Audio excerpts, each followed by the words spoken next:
எந்த ஒரு புதிய ஒரு திட்டமும் புதிய ஒரு நல்ல ஒரு கட்டணமும் எதுவும் இன்னும் வேலைகள் நிறைய இருக்குது. நம்ம கழக முதல் நிர்வாகிகள்லாம் சொல்ற மாதிரி நம்ம கட்சி வெற்றி பெற்று ஆட்சியில் இருக்கும்போதை விட எதிர்கட்சியா இருக்கும்போது எல்லாரும் நம்ம சொல்றோம். பட் என்னன்னா என்னுடைய ஒரு கருத்து, எங்களுடைய மக்கள்கிட்ட நம்ம டாக்டர்ஸ் மக்கள்கிட்ட எல்லாத்தையும் நம்ம இந்த மாதிரி தோல்வியை பத்தி எல்லாம் நம்ம போய் அடிச்சு ஒரு கருணால் மாசம் உள்ள கொடுத்த மாதிரி இன்னும் அதை பத்திலாம் பேசாதீங்க, எங்களுக்கு நீங்க எங்களை பத்தி பேசலாம், நாங்க அவங்க எதுக்கு பேசுறோம் தெரியாம அவங்க உள்ள வந்தாங்க. இப்ப என்ன பண்றாங்க அப்படின்னா டிவிகே இப்போ எதுவுமே ட்ரீட்மெண்ட் கொடுக்க வேண்டியது அப்படின்னு சிஎம் விஜய் அறிவிச்சாரு அப்படின்னு சொல்லி ஒரு ஃபேக்டரி சொல்லுங்க பரப்பிட்டு இருக்காங்க அப்படிங்கிற அளவுக்கு போயிட்டு இருக்குது. ஸோ அந்த கட்சியின் மேல இப்பவுமே ஒரு 2 மாசத்துலேயே ஒரு வெறுப்பு இருக்காரு.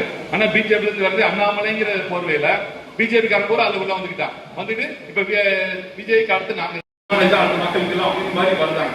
நம்ம அதை விட்டே கொடுக்க கூடாது. நான் அதை ரொம்ப ஆர்கியூ பண்ணேன். என்ன அண்ணா என்ன நீங்க எல்லாம் பிஜேபி காரன் வந்துருக்கீங்க. நம்மளை விட்டு விலகி சென்ற போது ஒரு சிறு துன்ப கூட அவர்கள் பண்ண முடியல. உதாரணம் அனைவரும் வந்திருக்கீங்க, ஒட்டச்சலா வந்திருக்கீங்க, பகுதிகள் வந்திருக்கீங்க, அணிகள் அமைப்பாளர் வந்திருக்கீங்க, பூர்த்தி கமிட்டி எல்லாம் வந்திருக்கிறாங்க. ரொம்ப சந்தோஷமா இருக்குது, மகிழ்ச்சி. அதில் அந்த பால்ராஜ் சிறப்பாக அவங்களெல்லாம் எப்படி நிகழ்ச்சியாக நடத்தணும். நம்மளுடைய ஆலமரம் ஒரு சிறப்பான ஆலமரம், அந்த ஆலமரத்தில் ஒரு இலை தான் ஒதுங்கிருக்கு. அதனால நம்ம அதை பற்றி கவலைப்பட வேண்டியது.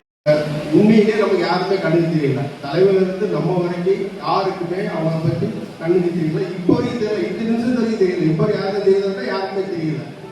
நம்ம அந்த மாதிரி நம்ம ஏடிஎம்காரனை பார்த்தோம், ஏடிஎம்காரன் நம்மளை பார்த்தாங்க. இப்படியே பார்த்து நமக்குள்ள போட்டி பண்ணி பார்த்தாங்க. ஊழலே வந்துட்டான். அது ஒரு ஏதோ தற்பத்தையும் வந்ததுனால இந்த தனங்கள் இப்போ முடிக்கிறாங்க. ஓட்டு போட்ட ஜனங்கள் இப்போ முடிக்கிறாங்க. இவங்க என்ன பண்ணாங்க, உதாரணத்துக்கு நம்ம சட்டசபை புதுசாக எந்த திட்டமும் கொண்டு வரல. அந்த வரப்போற நேரத்தில் பட்ஜெட் கூட்டம் போட போறாங்கல்ல, அந்த பட்ஜெட் கூட்டத்திலையும் என்ன பண்ண போறாங்க, நம்ம திட்டங்களை தான் சொல்ல போறாங்க. புதுசாக அவங்களால ஒன்றும் சொல்ல முடியாது. நம்ம திட்டங்கள் இல்லாம அவங்களால ஆட்சி நடத்த முடியாது. அந்த மாதிரி தான் நம்மளுக்கு திட்டங்கள் இருக்குது. உதாரணத்துக்கு நம்மளுடைய திட்டங்கள் நம்ம சிவாஜி தொகுதியில் எடுத்துக்கோங்க. நாம் இன்னைக்கு இந்த சாட்சியோட மேம்பாலத்தை என்ன பண்ணிருக்கோம், ஒரே வருஷத்துல கட்டி முடிச்சு மக்கள் பெருமாள் விட்டுட்டோம். அதுவும் அந்த 120 கோடி ரூபாய் ரிங் ரோட்ல அதையும் ஒரு வருஷத்துல கட்டி முடிச்சோம். நம்ம முடிச்சு அதுவும் பழக்கத்தில் போயிட்டு இருக்காங்க. இந்த இதுக்கிடையில இந்த திட்டம் ரயில்வே மேம்பாலம் இந்த ஆட்சி அப்புறம் கிடக்கு கிடக்கு. நானும் அந்த செக்ரட்டரி தமிழ்நாடு அந்த ரயில்வே செக்ரட்டரிலாம் மண்ணுலாம் கொடுத்துருக்குறேன்.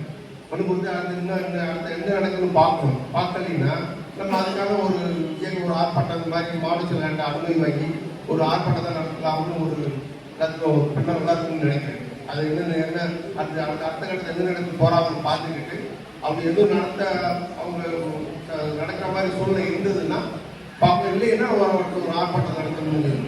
இந்த அப்பா இந்த தொகுதி எம்எல்ஏ மந்திரி என்ன பண்ணுது, எங்கெல்லாம் ரீல்ஸ் போடுற வேலையை தான் பார்க்குது. எங்கெங்க ரீல்ஸ் போடுறோம் அந்த ரீல்ஸ் தான் பார்க்குது. ஸ்கூலில் போய் ரீல்ஸ் போட்டுருக்கு. அது உலகம் தமிழ் பள்ளி அதெல்லாம் என்னங்க பண்ணாங்க நம்ம பேச வேண்டிய அவசியம் இல்லை. அந்த வேலையை தான் பார்க்குறாங்க.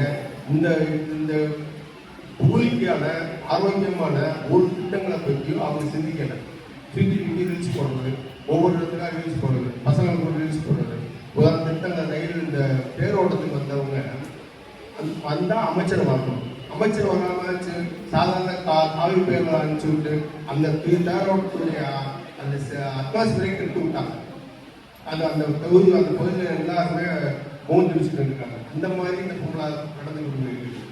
அதனால இந்த ஆட்சி பற்றி நம்ம கவலைப்பட வேண்டியதில்லை. நம்முடைய இயக்கத்தை பற்றி